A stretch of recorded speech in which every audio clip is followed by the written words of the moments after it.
لیکن جب یہ حاجت مند انسان دہلیز کربلا پہ اپنا قدم رکھتا ہے، جب یہ حاجت مند انسان دہلیز کربلا پہ اپنا قدم رکھتا ہے تو اس کے سامنے وسیلے محدود نہیں بلکہ کثیر وسیلے اس کے سامنے آ جاتے ہیں۔ جب کربلا کی سرزمین پہ جاتا ہے تو دیکھتا ہے کہ حضرت ابو الفضل عباس اس کے لیے وسیلے کی حیثیت رکھتے ہیں۔ جب کربلا کی سرزمین پہ پہنچتا ہے تو اسے معلوم ہوتا ہے علی اکبر بھی میرے لیے وسیلہ ہے، جناب قاسم بھی میرا وسیلہ ہے، امام حسین بھی میرا وسیلہ ہے اور جناب علی اصغر بھی میرا وسیلہ ہے۔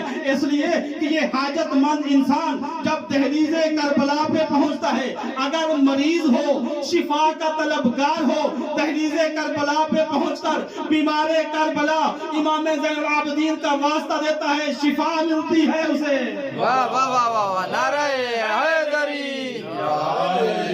اور یہ حاجت مند انسان جب دہلیز کربلا پہ پہنچتا ہے، اگر جوان ہو، حاجت مند ہو، تو دہلیز کربلا پہ پہنچنے کے بعد جناب علی اکبر کی جوانی اس کے لیے وسیلہ بنتی ہے۔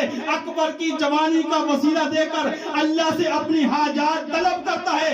اگر اسی دہلیز پہ پہنچنے والا کوئی ایسا انسان ہو جو بے اولاد ہو، اسی دہلیز میں کھڑا ہو کر حسین کے ننھے سے بیٹے علی اصغر کو وسیلہ دیتا ہے، اللہ اصغر کے وسیلے کے صدقے میں اس کی جھولی کو اولاد سے آباد کر دیتا ہے۔ نعرہ حیدری۔